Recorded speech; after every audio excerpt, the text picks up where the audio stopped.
Com a graça de Deus, estamos tendo a oportunidade de viver esse retiro espiritual, meditando no glorioso São José, seguindo os pensamentos do Papa Francisco na sua carta Patris Corde. E o Papa, como nós estamos acompanhando, ele tem nos proposto a contemplar São José a partir da vocação, do chamado, da missão para a qual Deus escolheu São José, que é a missão de pai. São José como pai adotivo do menino Jesus, ele que cuidou de Jesus, como a igreja proclamou há 150 anos atrás, através do beato Papa Pio IX, é ele quem cuida de Jesus que continua na terra, na igreja. A igreja é Cristo continuado na terra. Por isso São José, ele é o protetor, o padroeiro, ele é o nosso pai espiritual também. Por isso que nós o invocamos como São José, nosso bom pai. Ele faz para conosco o que ele fez para com o menino Jesus. Porque nós, enquanto igreja, somos a continuação de Jesus. O cristão, ele é um outro Cristo, enquanto unido a Cristo num só corpo que é a igreja, através do dom do batismo. E assim o Papa vai nos fazendo acompanhar a paternidade de São José nas suas diversas faces, diversos aspectos, para tirarmos as lições espirituais para a nossa vida. E agora a nossa meditação vai ser sobre São José, pai com coragem criativa. Nós meditávamos ontem, na parte da tarde, que São José foi o pai no acolhimento, ou seja, ele foi o pai que soube acolher a vontade de Deus em sua vida. O nosso caminho para Deus, como dizia o Papa, na meditação de ontem, não é um caminho que nós tentamos explicar. Não é um caminho para ser explicado. É um caminho para ser acolhido, aceito com amor, porque não somos nós que governamos a nossa vida. É Deus que nos conduz. Mas Deus nos conduz respeitando a liberdade que Ele nos deu. E Ele nos deu a capacidade de nós também termos iniciativa, de nós realizarmos as coisas. Então o Papa diz para a gente, se a primeira etapa de toda cura interior, lembram que o Papa falava ontem, que quando nós acolhemos a nossa vida como ela é, nós nos reconciliamos com a nossa história? Que até é uma coisa muito importante para o mundo de hoje, que é uma sociedade de pessoas insatisfeitas.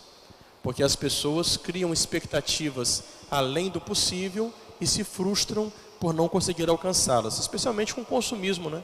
Em que se propõe a posse de tantos bens se a pessoa não consegue aquele patamar que é proposto como felicidade pela sociedade de hoje, então a pessoa se desilude. Não. É preciso essa cura interior que consiste em reconciliar-se com a sua história. Então, se a primeira etapa de toda verdadeira cura interior é acolher a própria história, é aceitar a nossa vida do jeito que Deus está dispondo que ela aconteça, dar espaço em nosso íntimo, até mesmo àquilo que nós não escolhemos, é preciso agora acrescentar uma outra característica, que o Papa chama de coragem criativa. O cristão é aquele que acolhe a sua vida como Deus a dispõe, mas que faz isso não meramente parado, passivo, sem fazer nada, não. Quando as coisas acontecem, e são coisas que não estão no nosso poder mudar seu acontecimento, cabe a nós agora assumi-las com uma coragem criativa.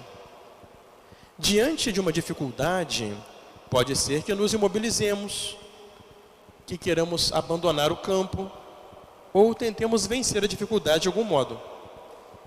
Às vezes são precisamente as dificuldades que fazem aparecer em cada um de nós recursos que nós nem pensávamos ter.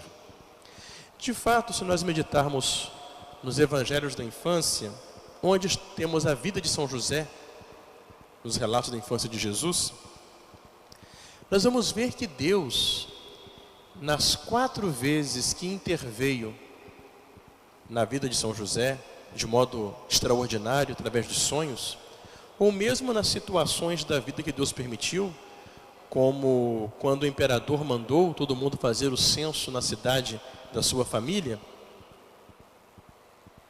Deus ele não falou para São José tudo o que São José tinha que fazer, não. Deus só mostrou o que ele queria. Coube a São José saber o que fazer. Decidir livremente, com essa coragem criativa, o que ele deveria fazer para cumprir a vontade de Deus. Por que Deus, na infância de Jesus, não fez milagres? Gente, para pensar.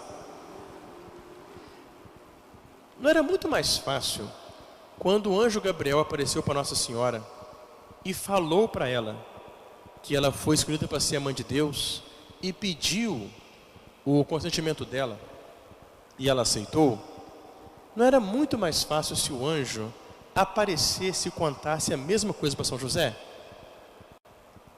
Era muito mais fácil, mas não foi assim.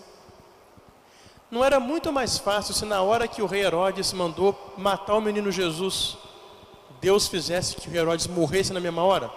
Tivesse um ataque de coração e caísse morto? Era muito mais fácil. Ou que Jesus desaparecesse lá de Belém e aparecesse no Egito? Ele é Deus, pode tudo. Era muito mais fácil. Só que Deus não age assim. Interessante, não é? Deus intervém na nossa vida por meio de acontecimentos e pessoas. Às vezes é uma pessoa que se aproxima de mim, que me dá uma palavra, um conselho. Às vezes é uma pessoa que me vê num apuro e me socorre. Essa pessoa ali é a providência de Deus, gente. Às vezes a gente não vê essas narrativas de coisas que acontecem. Teve uma excursão, aquela coisa toda, e a pessoa foi, e na última hora deu um problema, que o carro quebrou no caminho, e ele não pôde chegar na saída da excursão, o ônibus saiu, ele não chegou, e no meio do caminho, o ônibus tombou na pirambeira, todo mundo morreu, e ele que não embarcou sobreviveu. É porque não era a hora dele, Deus providenciou outros acontecimentos, que foi o carro quebrar, algum problema, passar mal no caminho, para ele não embarcar, porque não era a hora dele partir desse mundo. Então Deus, ele age assim. Deus não faz milagre toda hora na nossa vida, não. Tanto que milagre é uma coisa extraordinária. Vocês vejam só, Jesus, no tempo que viveu nesse mundo, ele curou muitos doentes, mas ele não curou todos os doentes. Lembra quando a Lúcia pedia a Nossa Senhora em Fátima, aquelas orações que o povo falava? Lúcia, pede a Nossa Senhora para curar fulano, beltrano. O que Nossa Senhora falava? A uns eu vou curar, a outros não, porque é para o bem deles. Nem todo mundo, Nossa Senhora em Fátima, concedeu o dom da cura quando a Lúcia pedia. Então, Deus ele age assim. Deus ele age pelas causas segundas. Por isso, São José, diz o Papa, ele é o homem por meio de quem Deus cuida dos inícios da história da salvação. São José é um milagre. Ele que é o milagre, por meio do qual Deus salva Jesus e Nossa Senhora. Ou seja, Deus escolheu a pessoa certa para a missão certa. José foi o homem certo que Deus colocou para proteger Nossa Senhora e o menino Jesus. Interessante, não é? É a pessoa certa para aquilo que Deus colocou, Deus chamou naquele momento para aquela missão. Por isso, ele é um milagre vivo, podemos dizer, através do qual Deus agiu. O céu intervém confiando sempre na coragem criativa desse homem, que quando chega em Belém, não encontra lugar, ele que corre, arranja um refúgio, consegue um estábulo, arruma o melhor modo possível para que Jesus nasça. Na hora de fugir para o Egito, Deus só fala assim: ô José, levanta, toma o menino e sua mãe e foge. Foi ele que na última hora improvisou a viagem toda. Teve que pensar, decidir como fazer. Uma coisa que ajudou muito a Sagrada Família para essa viagem foram os presentes dos Reis Magos. Certamente o sustento deles na viagem para o Egito foi poder vender o ouro, vender o incenso e vender a mirra. Você vê que Deus é providente. Olha a providência de Deus. Deus fez vir aqueles homens lá de longe, seguindo uma estrela, e os homens chegaram lá e presentearam o menino Jesus com 3 presentes caríssimos. E logo depois que eles vão embora, começa a perseguição, eles têm que fugir. Como é que eles iam se sustentar numa viagem longa dessa se eles eram pobres? Como é que eles iam chegar no Egito e sobreviver sem conhecer ninguém, tendo que dormir na rua? A Sagrada Família certamente dormiu na rua algumas noites, porque não tinha onde ficar, não conhecia ninguém lá. Eles se sustentaram com o dinheirinho que arranjaram, vendendo aquele ouro, aquele incenso, aquela mirra. Deus age assim, gente. Você vê que é uma série de situações e circunstâncias que Deus vai fazendo acontecer para as coisas fluírem, irem adiante, irem à frente. Então é assim que o céu funciona. É São José que vai planejar tudo, que vai organizar a viagem, que vai organizar a fuga. Então nós vemos, não é? Que por mais que às vezes pareça que o mal domina o mundo, que são os poderosos que comandam, Deus sempre cuida dos seus. Por mais pobres, humildes, simples que nós sejamos, Deus nunca nos abandona. O que nos falta é que nós nos entreguemos a fazer a sua vontade e coloquemos aquelas capacidades com as quais Ele nos dotou para fazer o melhor na situação na qual Ele, na sua misericórdia, nos colocou. Se em certas situações parece que Deus não nos ajuda, não quer dizer que nos tenha abandonado, mas que Ele confia em nós, com aquilo que nós podemos projetar, inventar e encontrar. Deus é Pai, Deus não é babá. Deus não fica carregando você no colo, não. Ele te aponta o caminho e Ele te dá a graça para que você, cooperando com a graça, faça também a sua parte. É assim que Deus faz. Então parece assim, Deus esqueceu de me abandonar, não. Deus te dotou de inteligência, capacidade, força, aquela saúde, aquela condição, para que você consiga, com a força da graça dele, a fazer aquilo que é certo. Vocês vejam só, o Papa lembra aquela passagem do Evangelho do paralítico, não é?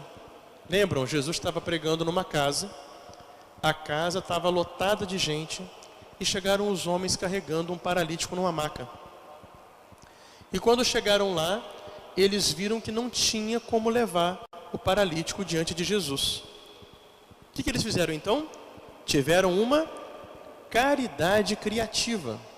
Eles foram, subiram lá no telhado da casa, procuraram saber em que cômodo estava Jesus, foram exatamente em cima do cômodo, tiraram as telhas, carregaram o homem lá para cima, amarraram a maca na corda e desceram o homem na corda de maca na frente de Jesus.